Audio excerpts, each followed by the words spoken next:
So I'd say about 20 generated in 1980s. A lot of exposure for the performances on the popular shows and American bandstands. They've released a lot of albums and vinyl discs, and I was really excited to become an instant classic on my own. And I probably changed the direction about 50 times, and until then, I will refuse. No matter what the conservatives across the country want the revolutionary blend of all kind of genres to conceive of, I know that Dirty Pop was a great record and a new wave of R&B and bands that are otherwise collapsing on themselves. And the album wasn't as commercially available. I'd say that it was much more frankly claimed, and singles such as Uptown, Dirty Mind, and Delula Lights were back covers. And goodness gracious, on February 22nd, approximately, the buys were out and about, and I knew that it was dirty and flirty and self aware in the social construct that was full of controversies. And the issue was that this was new and done. People who had criticized me and my hyper modes adored this album because although it wasn't praised as much as Dirty Mind, the album had about four official singles. The title track for the four single fans that were looking to find hindrances in the what's that hindrances. They were looking to find them because they were looking to heavily promote the album.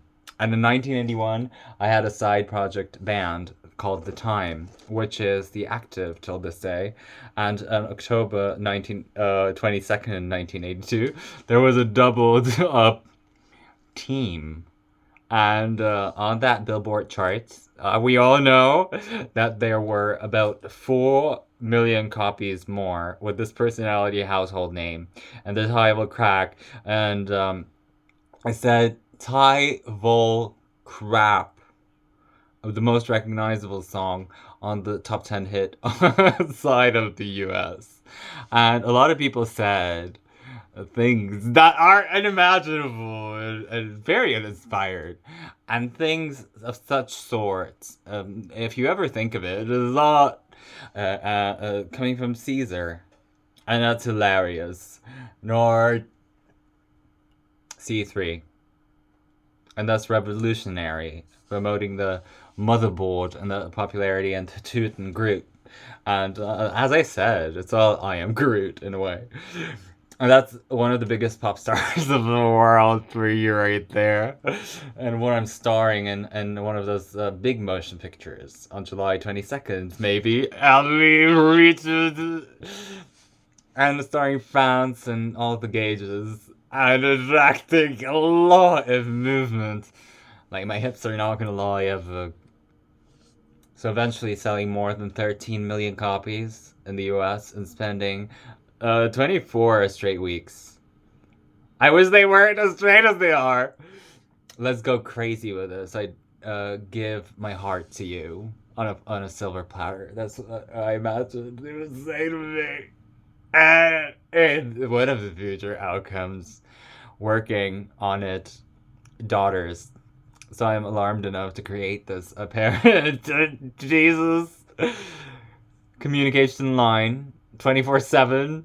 It's Ringo. Oh, going around the world in Dazed and Blazed in 1985 and debuting and donut stores. Barely promoting the franchises. Experimental in their reign. So I'm selling a lot of singles and copies and grays and work pop lives and America. So only this is about to be released on my record label, Hurley Park Records, Silver Shine Curlies, with Drew Barrymore, SZA. It's a lot more positive than the 80,000 sales on that release line and that list that is really combining all of it and uniting all of us. The movie gets horrible reviews, but then it's recalibrated again, remastered, and there we have it, a new single. You're nearly alone. One of the best song titles out there, and the soundscapes of the Wiz. It's all in Grouch.